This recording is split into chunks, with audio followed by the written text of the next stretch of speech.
घ्या. काय दागिने गौरीसाठी माझ्या, पण टीका कळला ना तर ती घेऊची नाही.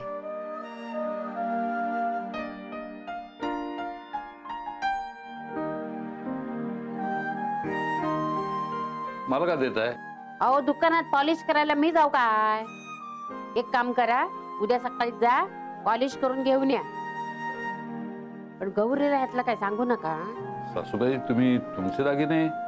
अहो माझ्या बर्फीसाठी दिल्या जावई बापू. असू दे,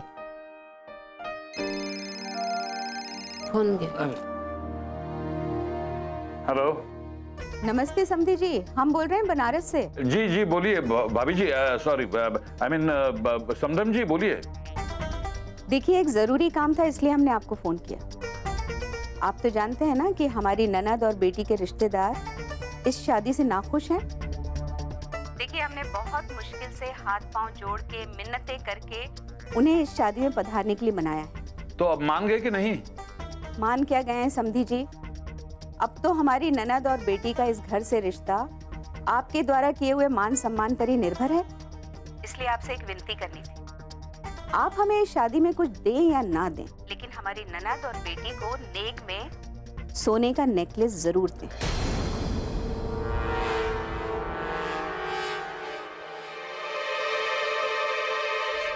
आप तो जानते हैं ना वो इस घर की बेटियां हैं. आप उनका मान रखेंगे तभी वो गौरी को दिल से कबूल करेंगे. आप समझ रहे हैं ना हमारी बात? जी जी जी समझ रहे हैं हम. अच्छा रखते हैं, नमस्ते. प्रणाम समदम जी.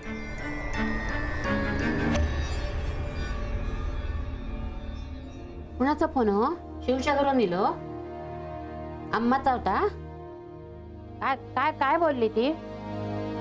नाही म्हणजे तुम्ही समदन का काय म्हणलात ना, म्हणून माका असा वाटला तिकडून फोन आपण. हो शिवच्या घरात तो फोन होता.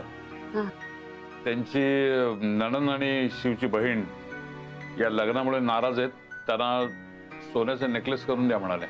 अरे रे वा, अहो काय सांगतात काय जावई बापू? सोन्याचा हार देवचा? काय झालं आजी? बाबा इतक्या टेन्शन मध्ये का वाटतंय? शिवच्या अम्माचा फोन आला होता. शिवची आत्या आणि शिवची बहीण दोघ जण या लग्नामुळे नाराज आहेत. त्यांना सोन्याचा नेकलेस द्या म्हणाले.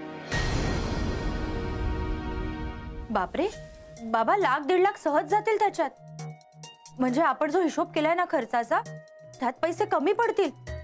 काय करायचं आता? तू एक काम कर,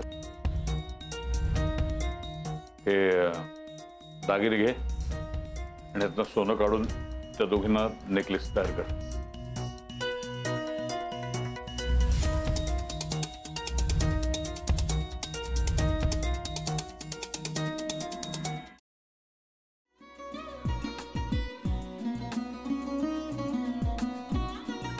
लावू का?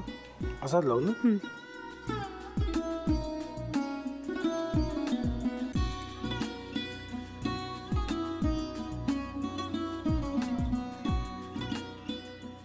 आता काय करायचंय? आता आपण ड्राय स्टफिंग दुसरं काय करणार आपण त्यात?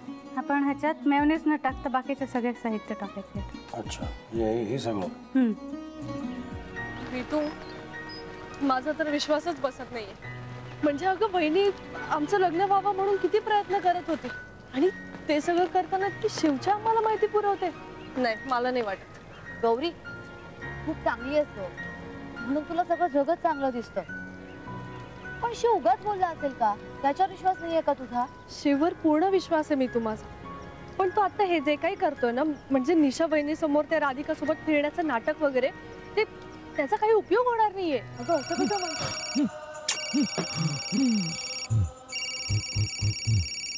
अगं नीलिमा, जतीन भाईंचा कॉल आहे. हो माहितीये. रिसीव कर ना. अगं बघ कट झाला. आता तू रिसीव केला नाहीस म्हणून ते मला करतील. अब पुन्हा आला बघ. घे बघू. हे एक ना एक दिवस घडणारच होतं. आता मला कळलं तुम्ही 2 दिवस झाले काय सांगत होता ते. बनू हे संकेत असतात आणि हे ठरवून येत नसतात. मी बाहेर तुमची वाट बघते.